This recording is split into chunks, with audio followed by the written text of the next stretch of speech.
whenever you're ready, my friend. Let's hear that. Let's hear that joke you got. Okay. Well, I told you I have a staff member that gives me a kind of a cheesy joke the whole office a cheesy joke every morning. So her joke yesterday was, "What do you call a pig that knows karate?" A pig that knows karate. Chris, tell us. I was trying to think of it. I was like, yeah, like mud. What? Pork chop. Okay. There you go. Okay. Oh my Not my joke. Like Stephanie. Well, now you're on tape telling that joke, and we've never met this Stephanie person. So, Chris, that is your joke. And let me be the first to say, welcome into this latest edition of TBL News, the pod, or TBL News, the video pod, if you're watching us there on TBL TV or on YouTube. I'm back again. This is my first repeat. No, that's not true. It's my second repeat. I talked to another fella named Chris yesterday from the Potawatomi Fire. I'm here with Chris Lowry, the voice of the Kokomo BobKats. Oh, wait, I'm sorry, Chris. The voice of the first place Kokomo BobKats. There you go. All right. How does that feel? I know you guys, the city of Kokomo was probably a little sore. You had that great run in the 4As that came to an end in the final, against a historically good high school team. But these Kokomo BobKats have to be a little bit of a Band-Aid on that wound, no? Yeah. I was really surprised all the fans that showed up for the Bobcats game on Sunday afternoon at home. Mm-hmm. Just because, as you know, the high school team was in the 4A state finals the night before, Saturday night, and that game was supposed to tip at 8:15. Mm-hmm. I think it tipped at 9 o'clock. Okay, they really wanted prime time, yeah. Yeah, so, that's an hour drive after a long game and everything. So it was beautiful weather on Sunday afternoon here in Kokomo. So I was kind of thinking, man, there may not be a ton of people at this game, and there really were. So, I think you're right. It does help a little bit that you can still come to Memorial Gym, watch a basketball game, and maybe forget about the heartbreaking championship. But it was a great season nonetheless for the Wildcats. As the Bobcats have sole attention now for the rest of the season. It's their gym now. Yes. No reason to split it. They're not splitting the baby, as it were. So the Bobcats, as we mentioned, first place Bobcats, and it's all their season now. And look, Indiana's a beautiful state, and as you mentioned, it's a beautiful Sunday, this past Sunday. But if you're an Indiana native, you'd rather be indoors watching basketball, wouldn't you? Never mind the blue skies. The skies are always bluer when there's a hardwood beneath them. So the Bobcats, they looked pretty darn good on that hardwood this past weekend. They beat Glass City twice. What does that mean? That means they moved Glass City from first into second, and they moved themselves from second into first. They're now in control of the upper Midwest. They won Friday night, 105-95. That was on the road. Again, for the listeners at home, that was against Glass City and Chris Darrington. And on Sunday, they came home, and they beat Glass City again, this time 111-104. Hawk, Mr. Hawthorne, scored 22 in both games. He didn't shoot the ball as well as he typically shoots it. I think he shot a total of 13 of 33. So at least statistically speaking, Kokomo won by committee. Now, Chris, forgive me if I'm stumbling from skepticism into cynicism, or if I'm just looking for those headlines there, because I'm a nasty newsman. The yellow papers, I believe they call us. But here's the question I got for you. Does it give you any concern when you look towards the rest of the season, or even into the postseason, that Hawthorne, your star, your 29-something point a game scorer, took kind of a back seat in these two big games? No. Oh, you want more than that? No, that's fine. Thanks for joining us here, folks. Chris, always a pleasure to see you. Right to the point. No, he's fine. No, he actually on Sunday didn't score in the first half. Right. So that means if you break it down per half, he's averaging 44 per game sure. all of a sudden. So it was a little bit of a slow start for him, but you just know it's not going to remain that way. And something too, I guess I kind of forgot for a second, but there were a lot of times last year, I think most of the season, he didn't start. He was the guy that would come off the bench. He's the spark plug. Yeah, late first quarter, all second quarter. Now his minutes would be there like a starter. He was a closer. A lot of times you hear that, it's just not who starts, it's who finishes. So that was always him. And I think that's what you saw this weekend too, especially on Sunday. He was the finisher for this Kokomo Bobcat team. That's a fascinating point. That's a fascinating point because for me, it was odd, I would say, that I think this was the second time this past game this season that he had very few points in the first half. And there was one in week 3 where I think he had 1 point going into the half. He didn't even play the second quarter.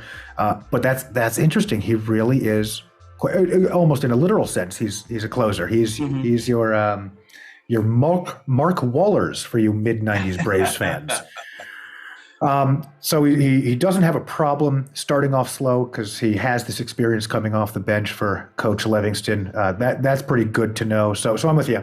Now, color me no longer concerned at all about Mr. Hawthorne and his ability to play big in big games. Let's talk about another guy who I didn't know could play so big in big games, Larry Plummer. I'm going to leave it right there. First, tell me about Larry Plummer, then I'll push you a layer deeper. Yeah, he was with the Bobcats last year. He's Louisiana native. He's another guy you see around town, some during the off season and stuff like that's really, enjoyed Kokomo. It seems like he's really enjoys being a part of this community. But he was really good. He comes off the bench. Usually, Dev Harris starts at point guard, and then Plummer comes on to relieve him. But again, who starts over the last couple of years for Coach Livingston's not necessarily a big deal. Like I said before, 2 finishes, and usually he'll kind of write who has the hot hand between Harris and Plummer. Game to game as far as who gets more minutes or who's playing more down the stretch. But they needed that offensive Larry Plummer, and he came through. Let me tell you, he didn't just finish with the team high in points. I believe they had him down 33 is what he had on Sunday. But he had some spectacular acrobatic shots of those 33 points. Came on the first quarter, had some big shots. I don't think he really scored much in the third, and then the fourth quarter was all his. And they were tough shots, hitting the deck, off the glass, some three-point shots. He went 5 of 7 from downtown. And all his points were essentially from the floor. He only had 4 free throws, so he was 12 of 15 from the floor. So Larry Plummer was outstanding. Another young guy. He's been in Kokomo a couple years now, but he was fun to watch. And all of a sudden, when you get Hawthorne and Plum going at the same time, Kokomo's tough to beat. You see, that's called leading, folks, and it's a very expert sort of thing to do if you're in media, particularly the audio, video media, what Chris just did there. Did you know I was going to ask you if he could be the Robin to Hawthorne's Batman? Were you tipped off? Possibly. You got to hold of the test questions. Possibly not. So as you mentioned it, and definitely not me, could he be the Robin to Hawthorne's Batman? And also, I'll tell you, as you mentioned in your previous answer to the previous question, Livingston is going to ride the hot hand, and there definitely is a win by committee attitude on this team. Even if he could be the Robin to Hawthorne's Batman, will Livingston let him be? Does he need him to be? And does it even really matter? I think it's a game-by-game situation. What does the opponent look like? What does Kokomo need? Do they need some three-point shooting? Do they need more defense? Do they need penetration? I really think Coach Livingston does a good job of analyzing the opponent. This is something I've said during broadcasts before. I don't know if I mentioned it this year because I'm used to it. When I was first told you have a former NBA veteran coming in here managing this team, before Kokomo had the team, before I knew anything about the TBL or anything like that, I thought, that's awesome. I wonder how vested he's going to be in the X's and the O's. That was just my thought. He's vested in the X's and the O's. Yeah. He takes everything really seriously. A lot of preparation for Coach. And so it really is a game by game. Now, when you think about it, if Kokomo needs some offense, and they definitely needed some on Sunday, he's a guy that loves his three-point shooting, and he can definitely get hot. So could he be a Robin? He definitely could. And just because he doesn't start, as we talked about, doesn't mean he can't finish. Now, the other interesting thing in this equation, to kind of muddy your question or the picture a little bit, TJ Henderson should be coming back soon from injury. He's missed the last several games. He can also run that point guard position, as can Hawthorne. So but all of a sudden you have Harris, Plummer, and Henderson maybe running that point guard position, or at times Hawthorne as well. You really have a lot of options. And, if you're not bringing it, whether that's in practice or in a ball game, you will sit. You will not play. That's pretty clear. There's not a lot of room for egos if you're not doing what the coaching staff wants on this team. I'll tell you, it's a scary proposition if you're setting up a defensive strategy for a team like that. They could come out, maybe Hawthorne, I mean, this wouldn't actually happen, but potentially Hawthorne doesn't even start the game. Obviously, that's not going to happen. I'm just starting rumors. Maybe Hawthorne doesn't start a game. I didn't say it. Somebody else said it. I heard maybe Hawthorne wouldn't start a game. No, Hawthorne is definitely starting. But what you're saying here is a scary proposition for a defense, because typically you go into a game and you say, look, if we can stop these guys offensively from doing this, that, and maybe the other, if they have a third trick up their sleeve, then we stand a good chance at slowing them down. But Kokomo sounds like they've just got pieces not only all around the floor, but off the bench that they can plug and play, and to keep you as the opposing defense off your game. Yeah, and they were without Kokomo, was out their starting center on Sunday. They were without, I don't know where TJ Henderson fits in right now if he's a starter off the bench. He's missed the last several games. But you're minus him as well. They were returning Martrelli and Duck Gibson from injury. He started. Duck, baby. Yep, Duck. So there are a combination of pieces in there to kind of put together to form your puzzle. And it's nice that Kokomo has those options.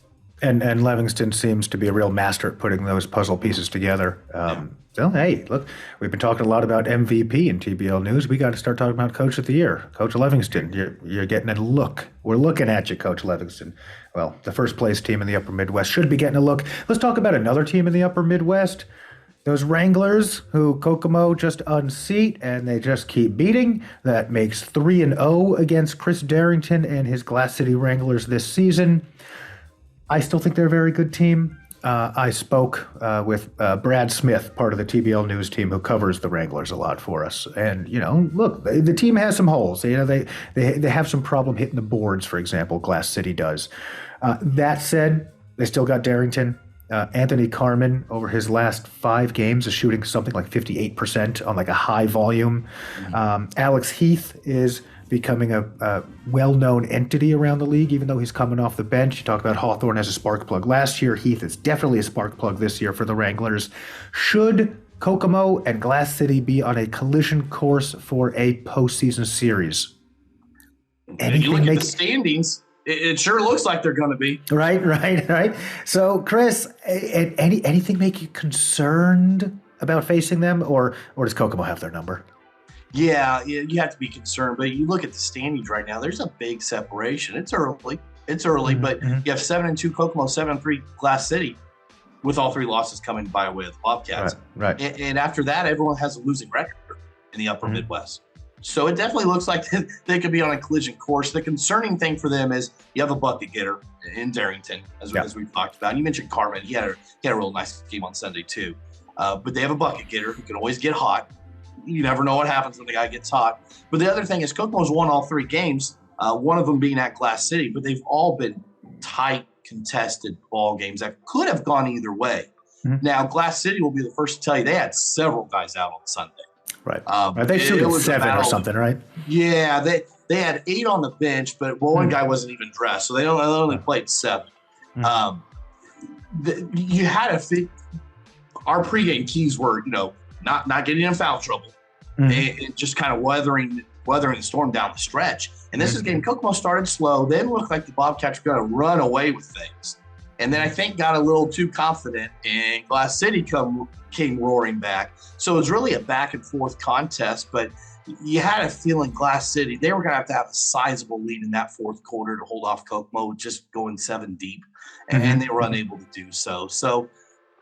But another, I already mentioned the Bobcats that were out. So both teams weren't at full strength, but all 3 Kokomo wins have been close. I think the first one was 6 points, and then it was 10 points, and then 7 points.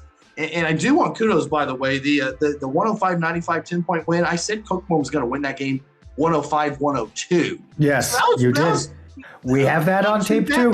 We got the cheesy joke and we got the call of the score on that game. You were pretty darn close. That's pretty close. So, but yeah, they're definitely concerned. Just because Kokomo's 3-0, they still play them 3 more times. So I need to win at least one more to get that season series. Yeah, and that 105-95 win also. When I was watching, there was a point at which Kokomo opened up like a 6-7 point lead, and it just kind of stayed there. So you take one second quarter run out of that game, and they're pretty much neck and neck. So yeah, these teams are close. I do see Kokomo as having more pieces of the puzzle, to go back to that previous metaphor, than Glass City does. But at the end of the day, you got a guy like Darrington who can go for 40. That's a game changer. And you get and in TBL, you just got to win 2 games. Can Darrington get hot for 48 hours? He could. So it'll be interesting. As you said, looking at the records right now, they could be on that collision course for a postseason meetup. Before that happens, though, there's something called the All-Star break, which is coming up. And before that happens, the Kokomo BobKats have 2 more games. They're playing West Virginia on Sunday, and Friday they're playing the Lebanon Leprechauns. I think you guys are in the Midwest, say Lebanon. Yes. On the East Coast, it's Lebanon. The correct pronunciation where I live is Lebanon. Well, if you're talking the country, I think it's Lebanon. But if you're talking Indiana, in the city, it's Lebanon. So the Lebanon High School and everything there. But yeah, it's the Lebanon Leprechauns, which I love the name. I love the jerseys. I love the colors. Last year, I haven't seen them this year yet.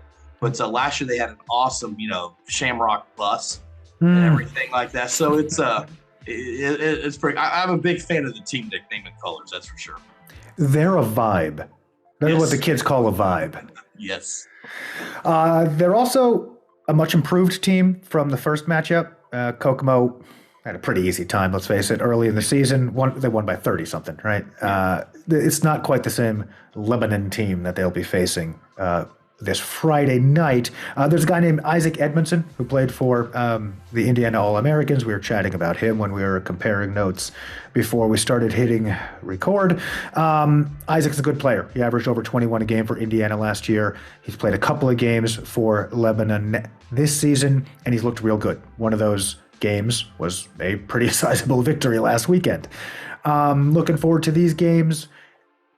Yeah, Lebanon is improved, but also, Kokomo kind of mopped the floor with them in the first game.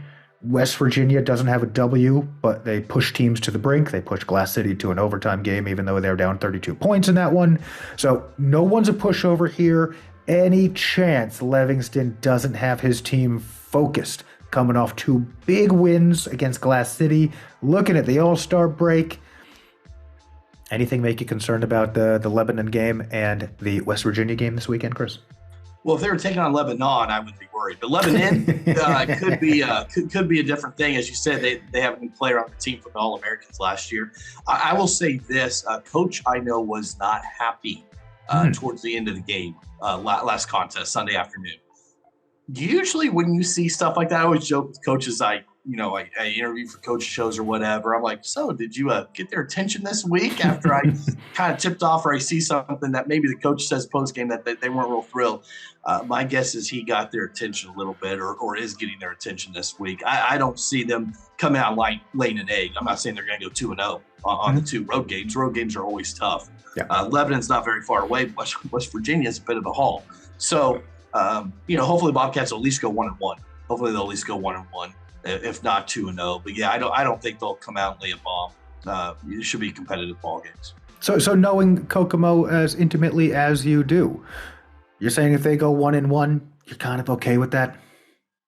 I'm not sure if they would say that, but I think if you're on the road for 2, you got to go 1-1. If you're thinking you're a playoff team, a championship contender, you got to go 1-1. That's kind of standard for I would think most sports. You go undefeated at home.